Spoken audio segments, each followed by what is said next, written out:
Whoa. I am at a loss for words.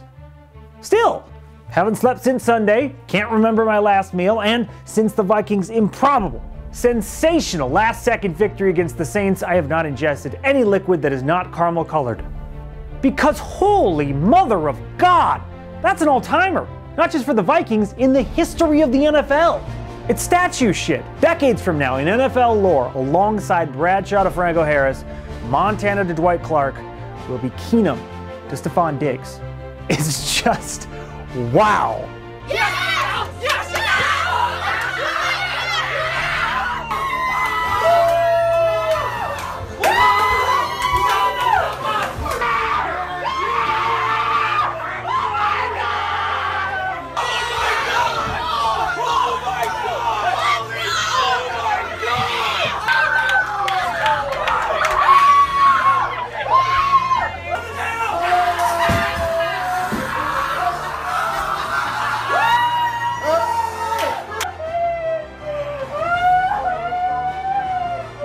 Pandemonium.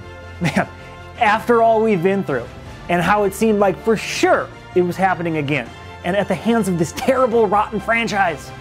And then, that. Keenum steps into it, pass is caught! Diggs! Sideline! Touchdown! Unbelievable! Vikings win it! Now, I've long rejected the idea of divine intervention in a sporting event. It seems to me that God, any God, wouldn't really have an interest in the outcome of a game. He'd probably be focused on more important things, things that actually matter. But now, I'm not so sure. Because it seemed nearly impossible. What happened?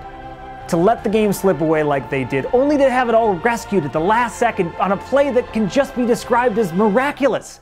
I know it sounds crazy, but it seems like someone somewhere might have just looked down and decided, you know what, this has gone on long enough. Because it does matter. Right or wrong, this matters a lot to a whole lot of people. Not just the players and the organization, but the fans. The fans, man! Millions and millions of them, and some of them who kind of live and die with this stuff. And they've been kicked in the stones again and again and again. Charlie Brown kicking the football. And Lucy, that conniving little wench, always yanking it away right at the last second. Except this time, Charlie wound up and he booted that sucker all the way to Louisiana. Then he tossed his helmet and went nuts with 80,000 other people. My God, days later. Now, it may be the lack of sleep or my kidneys shutting down, but I'm still numb with this feeling of bliss from watching Stefon Diggs cross that goal line. Speaking of Diggs, I owe him an apology. Now, I tweeted a few weeks ago that maybe he should stop doing that pompous little point thing every time he makes a routine 5-yard catch. I'm basically your dad. But upon further reflection, I was wrong. Stefon, do the point. Do it often, do it always, really do it anywhere or anytime you choose. Kind of do whatever you want, forever, because you're responsible for unquestionably the greatest moment of my life. Now, honey, you know what I mean. So, I sat here and rambled last week about how the Vikings weren't going to lose to New Orleans because they're the team of destiny. And like everything I do, that was a little tongue-in-cheek.